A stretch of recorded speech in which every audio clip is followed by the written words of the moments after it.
Olá, pessoal. Bom dia. Tudo bem com vocês? Um beijo para vocês nesse sabadão chuvoso, maravilhoso. Que delícia estar com vocês aqui nessa manhã.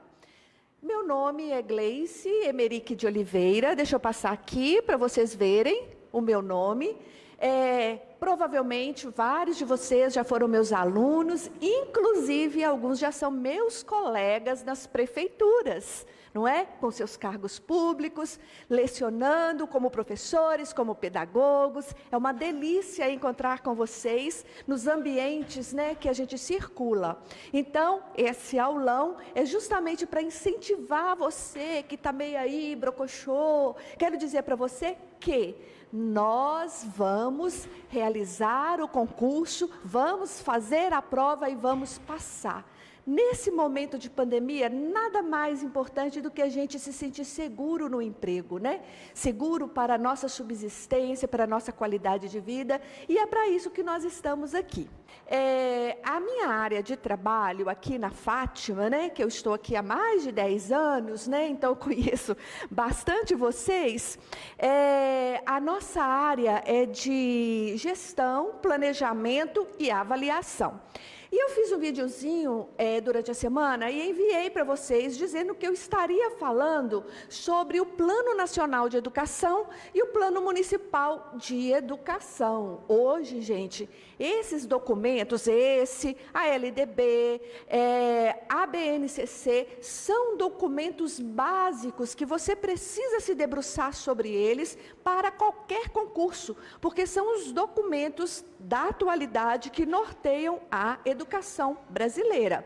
Então, se você está aí em casa, gente, baixa o PNE aí, entra no Google ou no observatório do PNE, baixa o PNE, leia-o na íntegra. É importante você pegar meta por meta, são 20 metas. Meta tem uma quantidade específica, são diferentes de estratégias, para você entender quais são as metas, quais são os objetivos, como que a educação brasileira está se organizando na atualidade. Eu estou aqui olhando, Valdir, cadê o chat aqui para eu ver quem é que está comigo? Eu não estou vendo aqui o chat para estar mexendo, para dar um bom dia para vocês. Eu queria ver esse chat, mas vamos lá. Então, o Plano Nacional de Educação, ele foi aprovado, né, o número da lei é Lei 13.005/2014, como um planejamento estratégico para 10 anos, e esse planejamento, ele vai abranger, né, é como se fosse um grande guarda-chuva, ele vai abranger várias áreas, várias dimensões da educação brasileira. E é importante a gente pensar que se eu tenho um Plano Nacional de Educação, o Brasil, ele tem dimensões continentais, né?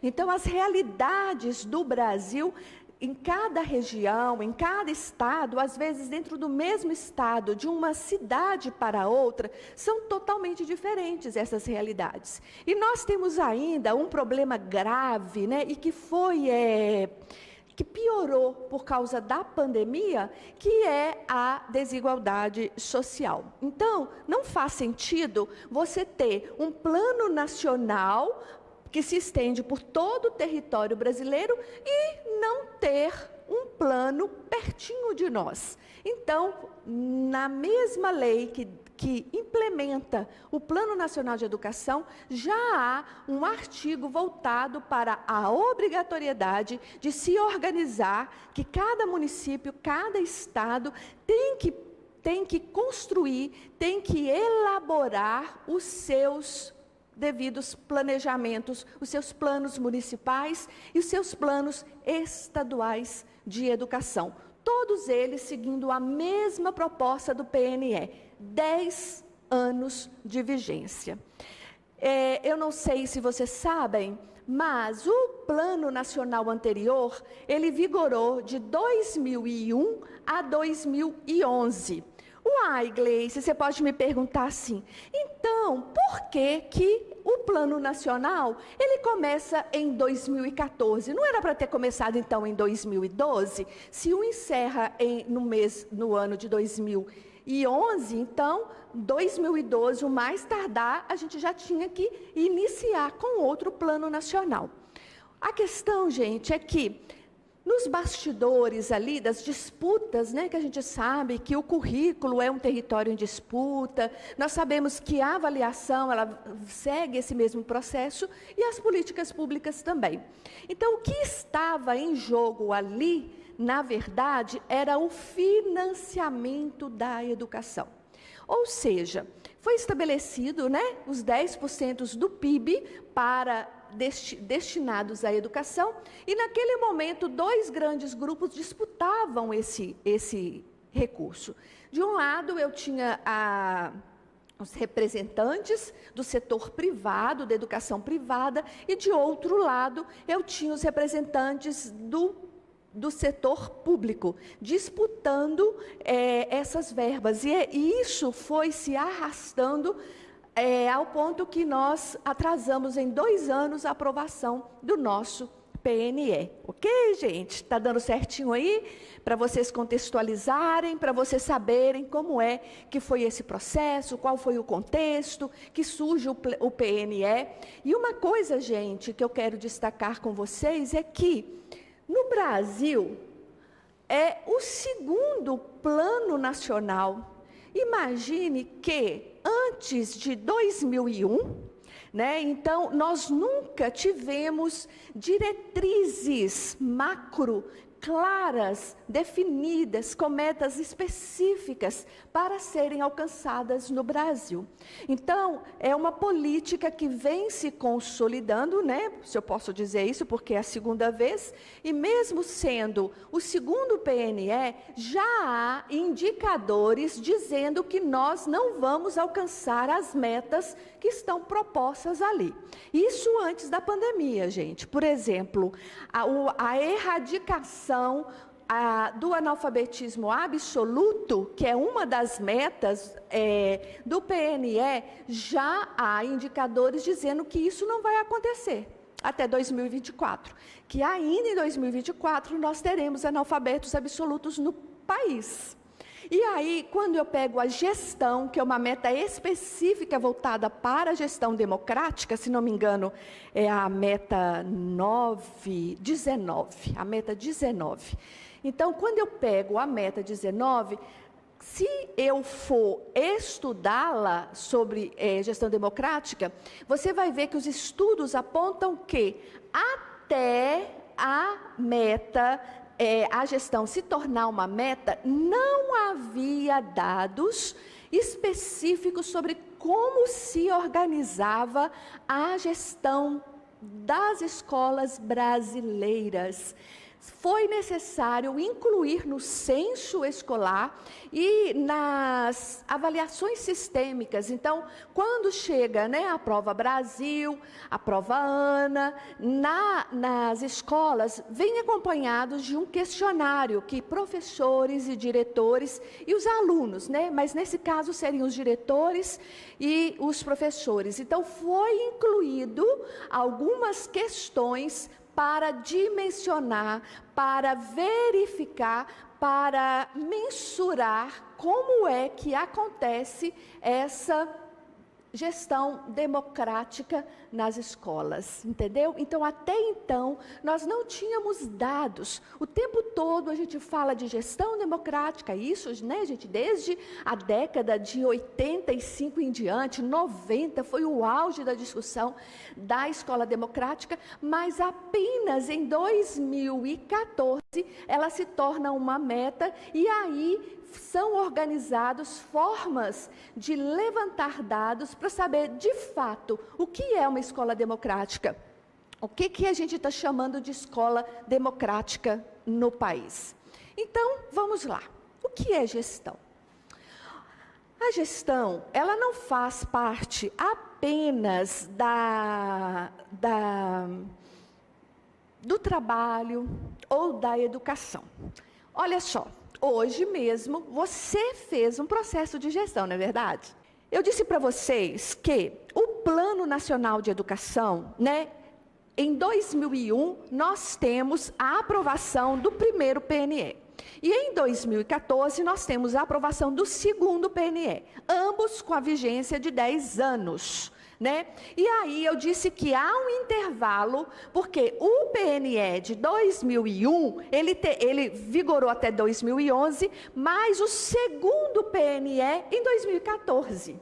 Então, nós tivemos uma vacância e um gap, né, de mais de 2 anos. Por que houve esse gap? Porque havia, nos bastidores do poder, uma disputa acirrada pelos recursos da educação brasileira.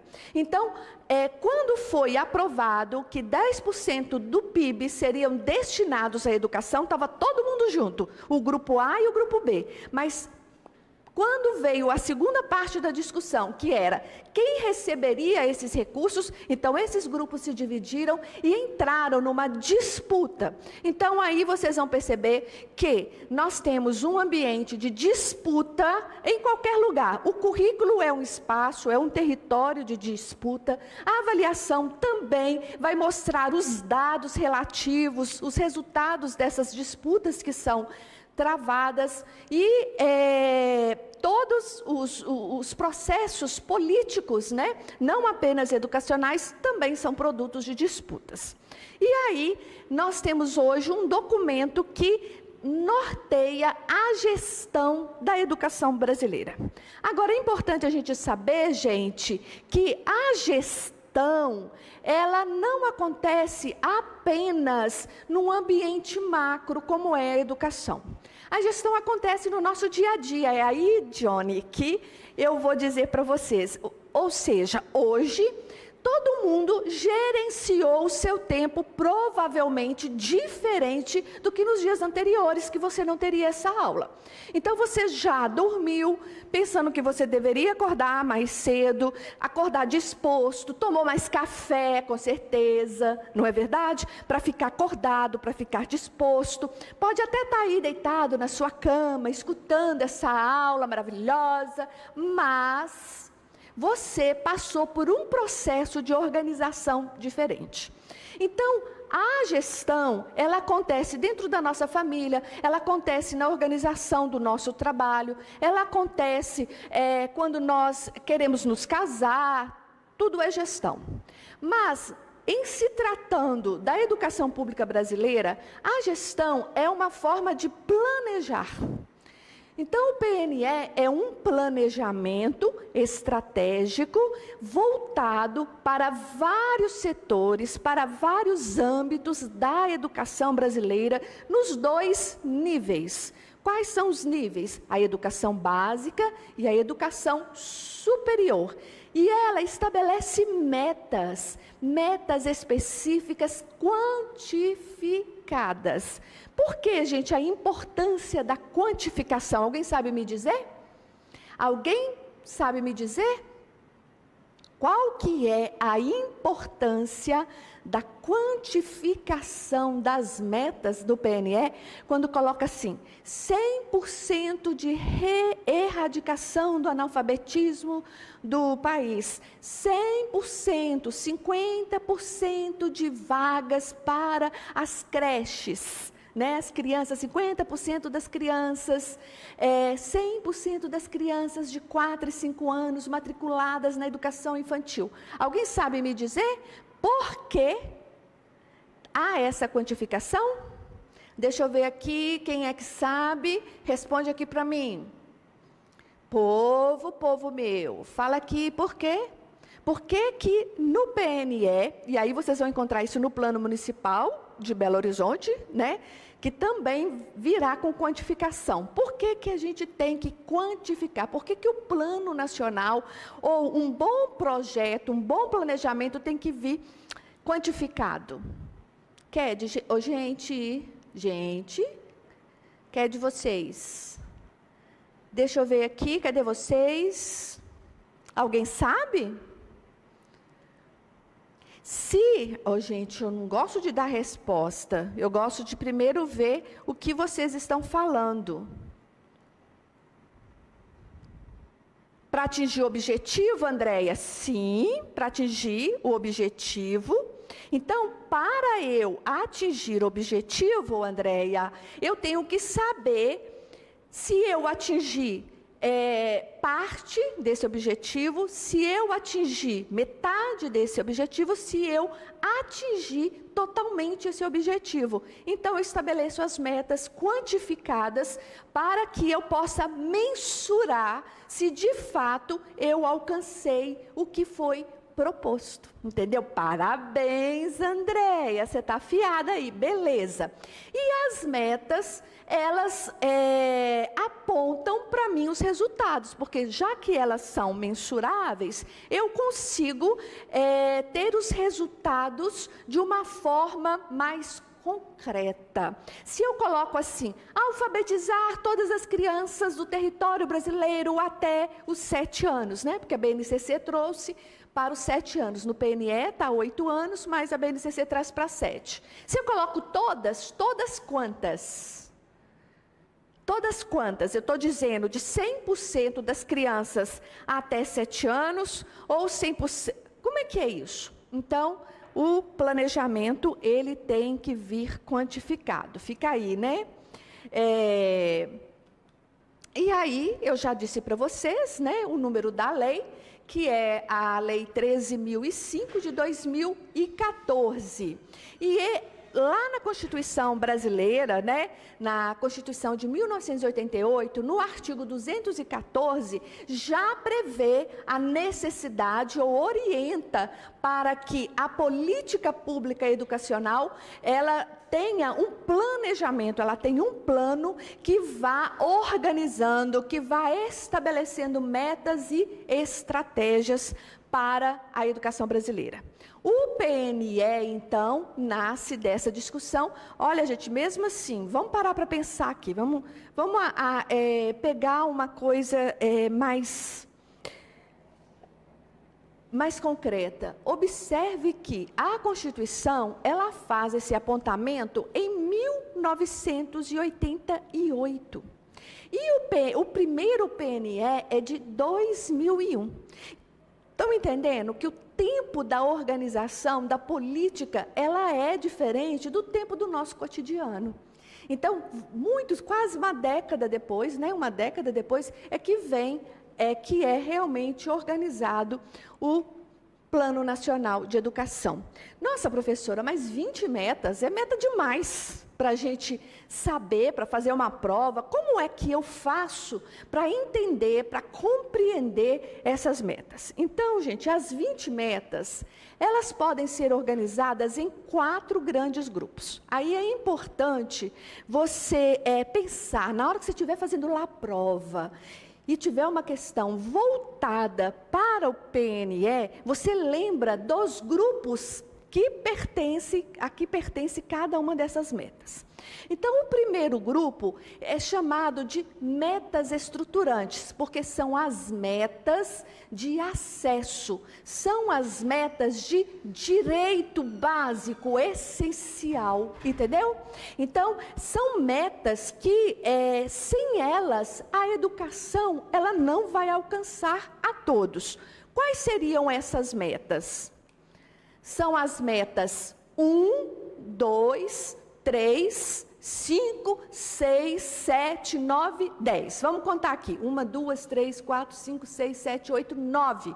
Ou seja, gente, mais de quase 50% do PNE está organizado para alcançar direitos básicos da população brasileira que já deveriam estar garantidos. Concordam comigo, gente? Então, olha só, eu vou passar para a gente ver quais são essas metas. Olha só, deixa eu passar aqui. A meta 1, educação infantil.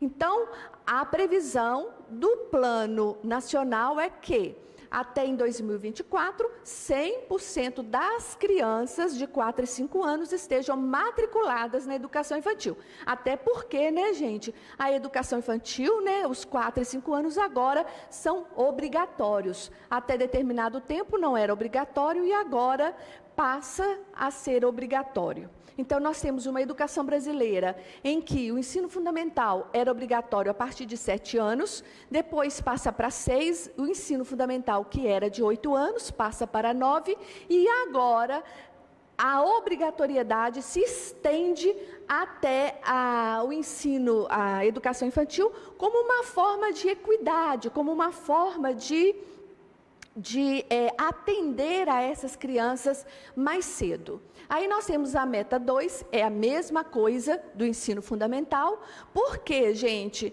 os dados do IBGE, os dados do PNAD, do censo escolar, apontam que o acesso ao ensino fundamental está praticamente garantido, tá? Nós temos quase 100% das crianças em idade escolar matriculadas na escola. Ora, gente, uma coisa é eu garantir a matrícula, outra coisa é eu garantir a permanência. Então, qual é o grande desafio? Tanto no ensino fundamental quanto no ensino médio, que também é obrigatório. Né? Vocês se lembram que até então o ensino fundamental era obrigatório. Então, com a ampliação e com a conquista de direitos da população brasileira, esse período ele é ampliado até o ensino médio. Então, quando eu pego o ensino fundamental e o ensino médio, eu tenho, gente, uma quantidade enorme de crianças, de adolescentes que simplesmente evadem, que simplesmente somem do sistema e que o próprio poder público, por meio dos conselhos tutelares, o Ministério Público, não dão conta de resgatar todas essas crianças. Então, um direito está sendo violado aí, porque as crianças entram na escola, mas elas não conseguem permanecer. Entendem isso? Aí eu tenho... Deixa eu ver quais são as outras. Aí eu tenho a 5, a 6 e a 7. Então, eu tenho a alfabetização como um direito, a educação integral. E aí, gente, vamos parar para pensar que a educação integral, ela, antes mesmo da pandemia, ela estava muito comprometida. Uma boa parte dos municípios haviam encerrado as suas políticas de educação integral. Então, essa é uma outra meta que depois, quando a gente for estudar, você verá que talvez a gente não alcance o que está proposto ali. Nós temos também o aprendizado adequado na idade certa, ou seja, que as crianças do 2º ano aprendam aquilo que está previsto para aquele ano, que o 3º ano aprenda aquilo que está previsto para o 3º ano, e assim sucessivamente. A alfabetização dos adultos também é colocado como um direito. A EJA, integrada, educação profissional, especialmente as escolas técnicas, também é colocada como um direito, e a educação profissional. Então, basicamente, gente, essas metas estruturantes, elas dizem respeito deixa eu tirar aqui, elas dizem respeito às etapas e às modalidades da educação e a aprendizagem na idade certa. Ok? Deu para pegar aí? Deixa eu ver aqui. Deu para pegar aí para vocês direitinho, pensar? Então, esse primeiro grupo, voltado para os direitos essenciais, voltados para os direitos mais prementes das pessoas, né? Ou da cidadania. O segundo grupo, posso ir? Deixa eu ver aqui, se vocês vão me dar um ok para dizer que eu posso ir. QED. Mineiro, né, gente? QED. QED, gente. QED. QED vocês. Vocês estão me escutando bem? Pergunte aí. Enquanto isso, eu tomo uma água. Vocês estão me escutando?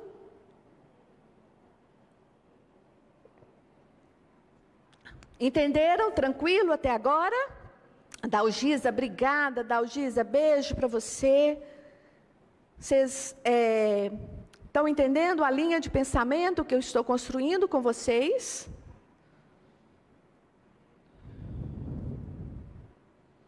Inclusive, gente, o concurso público, tá? Ele é uma das previsões também do PNE, na parte que vai tratar dos profissionais da educação, tá? Ok, prossiga. Recebi uma ordem do Johnny aqui, ó, prossiga. Vou prosseguir, então. No segundo grupo, eu tenho um conjunto de metas que elas estão voltadas para a redução das desigualdades no Brasil e a valorização da diversidade, tá? Então, nós temos dois conceitos no Brasil, que são, no Brasil não, no mundo, né? Nós estamos no regime capitalista, então a desigualdade nós teremos em todo o mundo. Mas, aqui no Brasil em especial, a nossa desigualdade ela é extremamente sofrida, porque ela é um fosso, né, gente? Ela é muito profunda. Então, há algumas metas que são estabelecidas para alcançar essa equidade. Então, o que é igualdade? Gente, isso é fundamental, porque isso é um bom argumento que você pode usar nas questões dissertativas para qualquer etapa. Por exemplo, na educação infantil. A educação infantil, ela é um instrumento de promoção de equidade, à medida que a criança, ela entra mais cedo, e mesmo que na casa dela ela não tenha acesso aos recursos culturais, ela passa a tê-los no ambiente escolar. Tá? Então, o que eu vou dizer para vocês agora sobre igualdade e equidade são conceitos fundamentais e extremamente importantes para você usar como argumento no seu trabalho, né, na sua dissertação. Então, olha só, o que é igualdade? Igualdade é você dar o mesmo ponto de partida para todos, independentemente da classe social, independentemente da etnia, independentemente de tudo, se você gosta ou não da pessoa. Todas as crianças de 4 anos devem estar obrigatoriamente matriculadas na educação infantil. Entendeu? Então, não me interessa se é uma criança do Nordeste, se é uma criança lá ribeirinha, se é uma criança da zona rural, se é uma criança de uma grande metrópole, todas. Então, esse é um princípio da igualdade. É você dar o mesmo ponto de partida para todos. Mas há uma outra discussão que a gente faz a partir desse ponto de igualdade, desse ponto de partida, que é: essas crianças, elas chegam nas mesmas condições ali com 4 anos?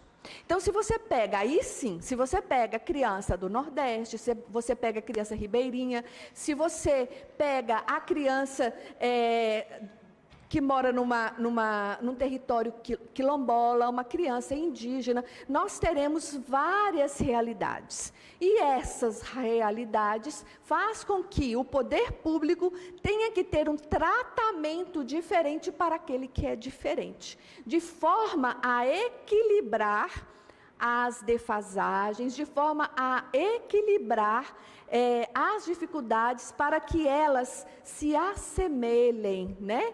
Que elas tenham um desenvolvimento semelhante, uma aprendizagem, ou condições de aprendizagem semelhantes em qualquer parte do país. Então, a equidade, ela vai promover o seguinte slogan: dar mais a quem tem menos.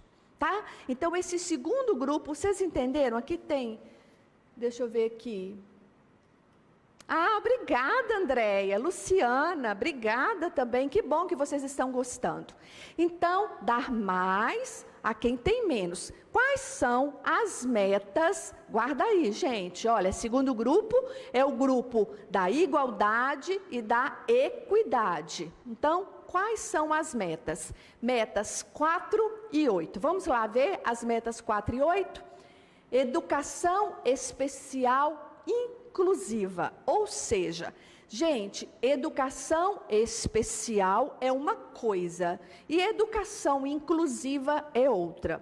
A educação inclusiva, ela é um grande guarda-chuva, e na educação inclusiva eu tenho a antiga CECAD, vamos assim dizer, eu tenho o pessoal que mora em regiões diferentes, eu tenho a vulnerabilidade social, tudo isso faz parte da educação inclusiva. Dentro da educação inclusiva eu tenho a educação especial. Então, a educação especial, ela é um dos itens, ela é um tópico apenas da educação inclusiva. Entenderam, gente? Então, eu não posso pensar assim, a educação inclusiva é só a educação especial. Não é. A educação inclusiva é a educação dos ciganos, é a educação dos quilombolas, é a educação étnico-racial, é a educação daquelas crianças, daqueles jovens que estão em vulnerabilidade social, tudo isso é educação inclusiva. É a educação daquele aluno que não aprende a ler nem escrever, mas a gente não tem um laudo, a gente não sabe o que ele tem, também faz parte da educação inclusiva, ok? A outra meta espera lá, gente, que minha cabeça falhou aqui, é a 8. Que é a escolaridade média, ou seja, o Plano Nacional de Educação, ele propõe que até 2024 seja estabelecida uma cultura, uma meta de que a população brasileira tenha, em média, 12 anos de escolarização. Ou seja, né, gente, esteja todo mundo com ensino médio, pelo menos, né? Ou quase concluindo o ensino médio. Então, a média de escolarização, e aí, gente, a gente pensa assim, você que está aí do lado, você é um privilegiado porque você já tem uma faculdade, não é? Todos vocês já têm uma faculdade, mas isso faz parte de apenas, parece-me, 13% da população brasileira.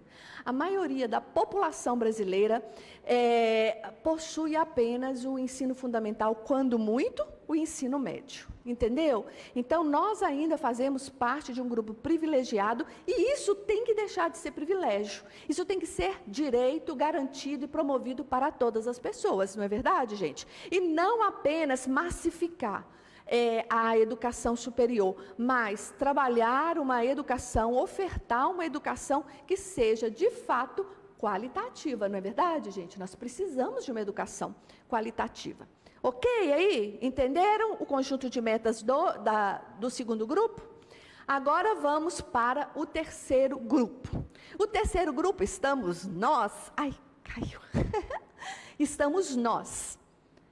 Ou seja, os profissionais da educação. Nós temos metas específicas voltadas para o profissional da educação, porque afinal de contas, quem vai fazer essas metas serem alcançadas, o profissional de ponta, que vai, de fato, influenciar diretamente na promoção ou na conquista dessas metas, somos nós, né? Claro que tem financiamento, tem condições de trabalho, tem um monte de coisa, mas a nossa pessoa, a pessoa do profissional, ela é essencial para que o Plano Nacional realmente alcance as suas metas. Então, nós temos 4 metas voltadas para os profissionais da educação, que são as metas 15, 16, 17 e 18. Vamos lá ver o que elas falam. Olha só, 15, a formação de professores. Então, primeiro, eles vão pensar que todos os professores formados na educação superior, mas não só isso, que eles tenham uma educação permanente ou uma educação continuada. Ali na meta 17 vai falar da formação continuada, que ela vai se dar no ambiente do trabalho, a 15 também vai dizer sobre isso, no ambiente do trabalho, no momento do serviço, né? Que o professor, no momento em que ele está ali, trabalhando naquela escola, que ele possa, de fato, se formar, que ele tenha como participar de cursos, que ele tenha tempo para pesquisar, para estudar, para planejar. O planejamento, quando a gente organiza um planejamento de aula, isso é também uma formação para nós. Mas aí também, uma das metas lá, a meta 16, ela vai dizer a respeito do ensino superior, da graduação, da pós-graduação, ou seja, há metas específicas, há estratégias específicas também para que esse professor, ele faça um curso de especialização, tanto lato sensu quanto stricto sensu, né? E que nos cursos de formação de professores, uma boa parte desses professores tenham o doutorado, no mínimo o mestrado. Então a gente já tem essa meta praticamente alcançada. Então, hoje, uma boa parte dos professores que trabalham nas instituições de educação superior possuem o mestrado, mas há agora também uma meta voltada para o doutorado, tá? Na 17 vai falar da valorização do professor, então vai falar a respeito do piso salarial, vai falar das condições de trabalho e na meta 18 vai falar do plano de carreira. Tá? Então, as metas 15, 16, 17 e 18, gente, é a primeira vez também que isso acontece. Eu acredito que no tempo de pandemia, a função do professor, a importância do professor, ela foi mais do que notória, não é verdade? Todo mundo hoje, mesmo aqueles que estavam mais resistentes, né, as famílias, a sociedade em geral, sabe da importância do professor e que não é qualquer um que pode dar aula. Não é verdade, gente? Porque havia um senso comum de que qualquer um poderia dar aula desde que tivesse boa vontade. Não precisava necessariamente ter formação para isso. Mas se tivesse boa vontade, ele daria conta de dar aula. E hoje a gente sabe, né, que isso está perdendo cada vez mais força, graças a Deus, não é verdade? Ali tem a meta 19, tá vendo? 19, que é a gestão democrática. Lembra que eu disse para vocês, olha, nós temos uma meta apenas para a gestão democrática. E aí nós temos o último grupo, deixa eu voltar lá novamente, que refere-se ao ensino superior, ou seja, há toda uma estrutura, não vou dizer nem estrutura, há um desejo, há uma proposta de que mais pessoas tenham acesso à educação superior. Gente, isso não é porque o Brasil acordou para a importância da educação, não. Isso é uma demanda, gente, global. Nós fazemos parte de um mundo global que tem as suas demandas específicas e uma das demandas desse mundo global é justamente a escolarização. Por quê? Não é mais a escolarização voltada para o acúmulo de informação ou estudo de conteúdos. É a escolarização voltada para o desenvolvimento de competências para um sujeito que vai atuar no mundo do trabalho do século XXI, que vai demandar dele uma série de competências que não eram demandadas antes. A Consuelo está ali dizendo que o horário dela, está no horário dela de entrar, deixa ela lá esquentando.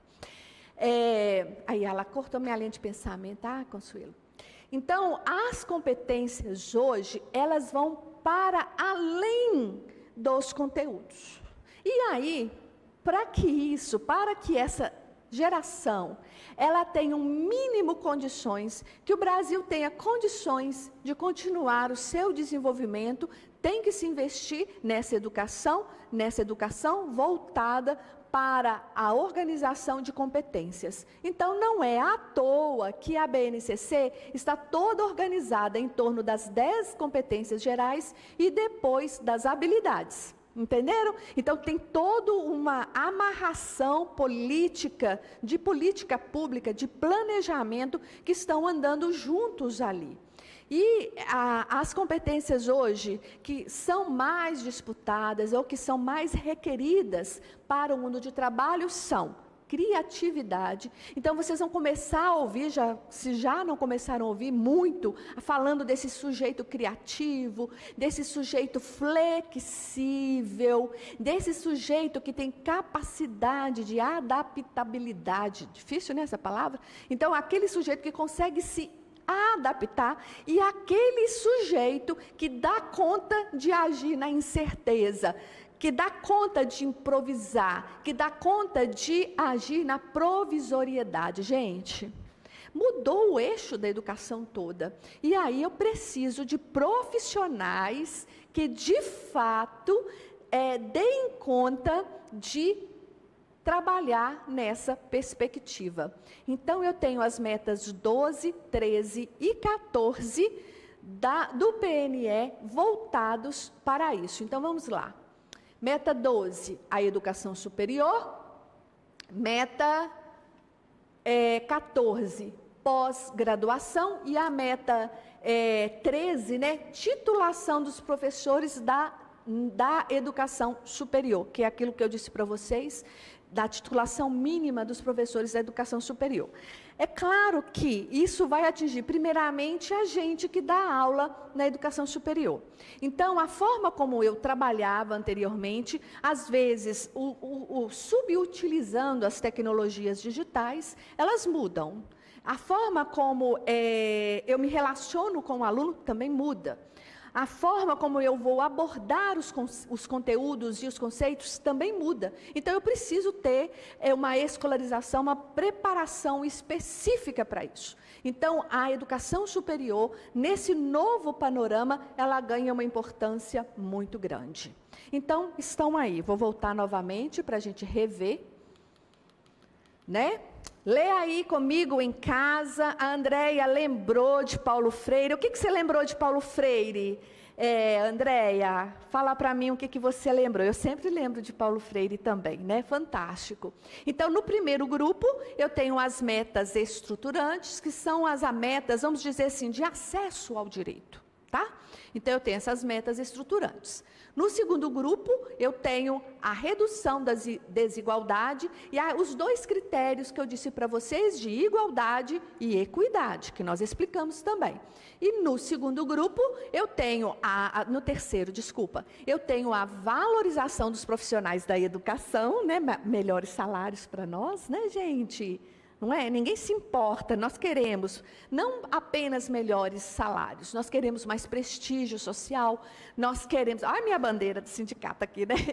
Mais prestígio social, nós queremos condições de trabalho, nós queremos ferramentas de trabalho, nós queremos que o nosso aluno seja atendido de uma forma intersetorial, porque nós não damos conta de tudo, não é verdade? Então a gente precisa de setores, né, da saúde, da assistência social, para nos ajudar nesse processo de educação. E eu tenho o quarto grupo, que é o ensino superior como uma meta para a educação brasileira. Lembrando que, gente, o percentual hoje ainda é muito pequeno de pessoas que têm acesso à educação superior e ao ensino técnico, porque a gente não pode esquecer do ensino técnico, em especial do ensino técnico que é desenvolvido nos IEFs, que são os institutos federais, e nos Cefetes, que nós temos 2 Cefetes apenas no Brasil agora, né, gente?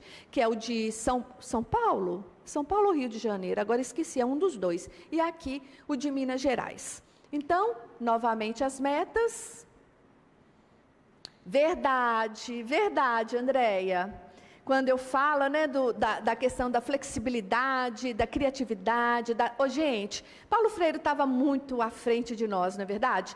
Olha só, na década de 70, início dos anos 80, ele já falava da exclusão digital, vocês creem nisso?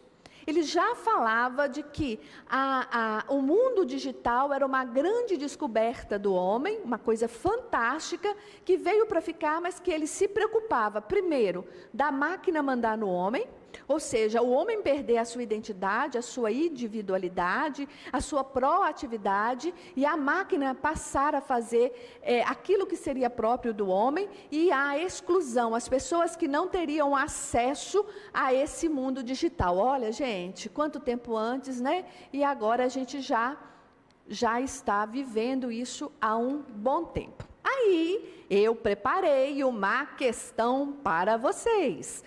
Eu vou ler a questão, vocês vão ver qual é que vocês avaliam que está correta e vão colocar no chat aqui para mim. Coloque no chat, eu quero... gente, se você...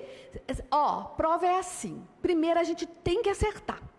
Se você não sabe, pelo menos você tem que chutar, fala sério. Por quê? Porque pelo menos você vai ter 25% de chance de acertar, né, gente? Você não pode deixar a questão em branco. Então, vamos lá. Sobre o Plano Nacional de Educação, PNE, aprovado pela Lei 13.005 de 2014, é incorreto. É incorreto. Tá? Então, estou procurando a questão que está errada. Então, o que é incorreto? Uma de suas diretrizes é a promoção dos princípios do respeito aos direitos humanos, à diversidade e à sustentabilidade socioambiental. B. Caberá unicamente aos municípios a elaboração de seus correspondentes planos de educação ou adequar os planos já aprovados em lei em consonância com as diretrizes, metas e estratégias previstas nesse PNE no prazo de 1 ano contado da publicação desta lei. C. O Fórum Nacional de Educação tem também a atribuição de acompanhar a execução do PNE e o cumprimento das metas. D. Caberá aos gestores federais, estaduais, municipais e do Distrito Federal a adoção de medidas governamentais necessárias ao alcance das metas previstas nesse PNE. E aí, qual é a questão que está incorreta? Ali uma, dele duas, dele três. Vamos lá? Coloca no chat aqui. Vocês estão com medo, né, de pagar mico, gente? Tem que pagar mico não. Aqui vocês podem errar, vocês não podem errar lá na prova. Coloca aqui, deixa eu ver.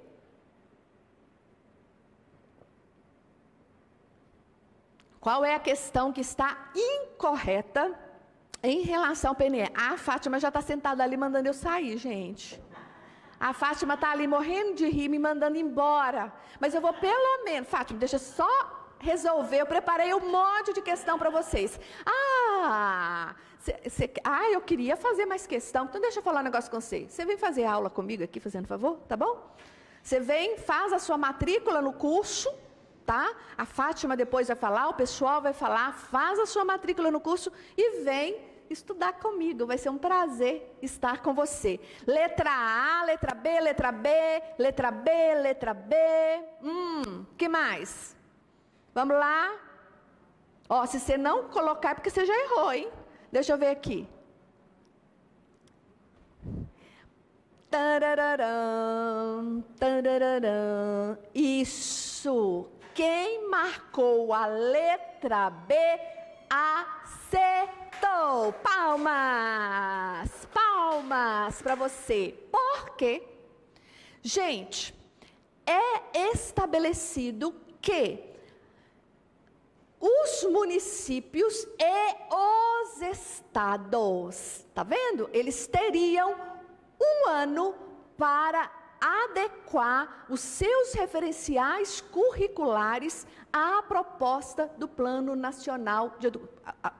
Não, desculpa, não são seus referenciais curriculares, eles deveriam organizar os seus respectivos planejamentos decenais, porque todo município, todo estado já tinha um planejamento decenal por causa lá do PNE de 2001. E agora eles teriam que redimensionar. Então, ali não caberá unicamente aos municípios, seria os municípios e os estados. E a palavra unicamente é pouco, né? Exatamente, gente, essa é uma pegadinha, né? A Fátima está ali falando. Cuidado com essas palavras, unicamente, sobretudo, especialmente, cuidado com essas palavras. prioritariamente, tá, gente? Por quê? Porque dá uma nova conotação à questão. Agora, eu não tinha falado antes, quem é que monitora o PNE? O Fórum Nacional é um dos órgãos que tem a responsabilidade de acompanhar se as metas estão sendo alcançadas ou não.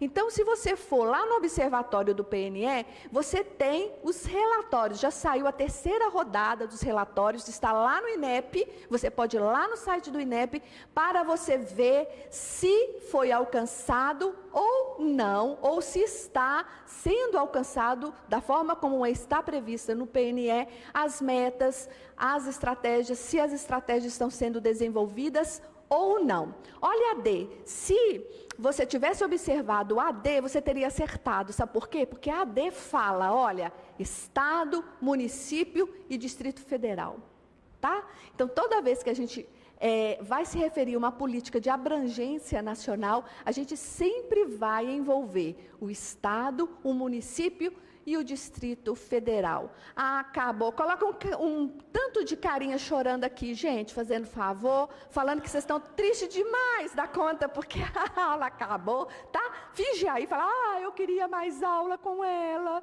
tão boa essa aula.